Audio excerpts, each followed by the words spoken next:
One more time for Nick Brandon, everybody helping put this together, working hard. Screw it, Beatty, for taking all my talking points. I don't like that shit. Some of the numbers you probably saw in my show. It's true though. There's 15 million people facing eviction right now. 15 million Americans are afraid they're about to get kicked out of their home with the moratorium ending, with the unemployment ending, and as Beanie said, there are 17 million empty living spaces littering our landscape all over the fucking place. Does that sound like a reasonable system? It sounds like madness. It is utter madness. Because that is how capitalism works, right? The rich own everything and they decide, they parse it out in little pieces as to how they can get richer. They don't care. There is never a moment when they care whether people actually get housed, whether people have enough food, whether people have enough comfort in their lives to live regular, sustainable, comfortable lives. None of that factors into the equation. It's just GDP. It's just product. It's just producing and profit. And that is it. And instead, we could house everybody. We have the money, we have the infrastructure, we have the ability, and instead, people are fearing for their lives, essentially. I mean, lives are destroyed. After the 2008 collapse, millions of people were foreclosed upon. Millions of people were kicked out of their homes. Many of those banks couldn't even prove they owned those homes, but they still kicked them out.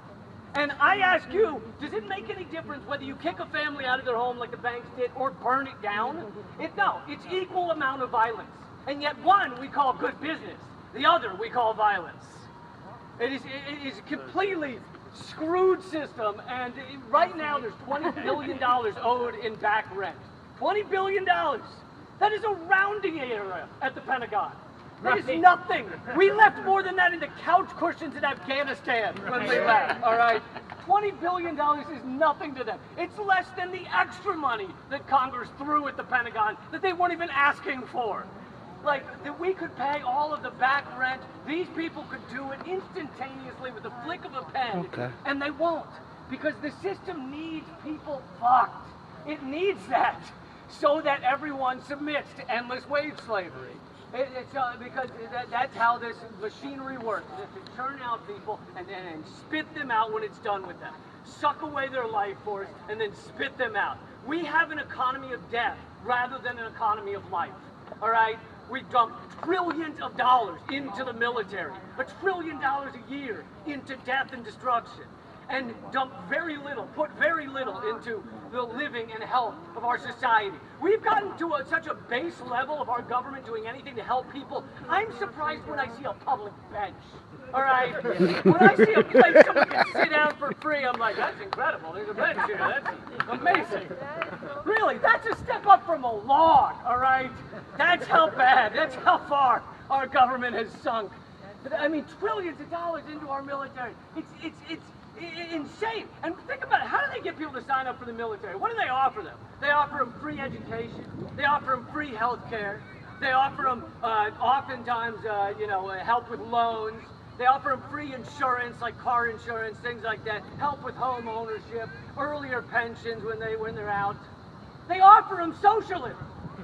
That's what is offered to our men and women to join the military. Yeah. We will give you socialism. Yeah. If you'll fight socialism. If you'll fight, yes. If you'll go and crush the countries that actually have socialism. I mean, that is because that's the offer of a sustainable, comfortable life. That's what it is. We'll cover your education, your health care, everything else, if you come and kill for us. I mean, it's truly incredible. And, as we've said, so many people have said, we have the ability to give everybody housing. They've tested this shit in various places around the country. Utah, for a few years, had a policy where they gave everybody who needed a house, a place to stay, they gave them an apartment. They gave them like a small studio apartment for free. And they gave them a caseworker to help them get out of homelessness. It decreased homelessness by 95% and saved the state money. It solved the problem and saved money. You know what they did? They ended the program. Because it was working too well. It was showing people that an alternative is available. It was showing people that there's another way to do this. And there are other ways to do this. There are functional ways. There are ways of having an economy based on life instead of an economy based on death and destruction.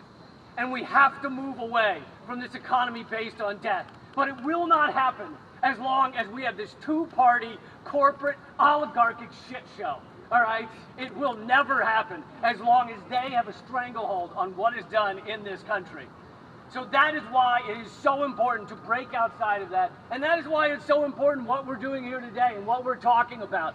And you know, things can start small. I know this might not seem like a ton of people, but by the way, when the squad was here with their people, it was about the same number of people, all right? So when they have 1 million people Twitter following, and they got the same number of people. That's a huge achievement, by the way. It's about the same number of people. It is true.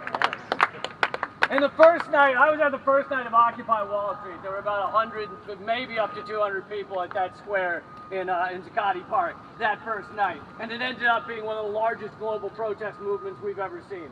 So just because something's small at the get-go doesn't mean it's not powerful. All right? Nothing seems like it's going to change until it does. So be proud of yourselves, be excited, be jazzed, and thank you all for being here. It's fucking incredible what every single one of you is doing. Yeah.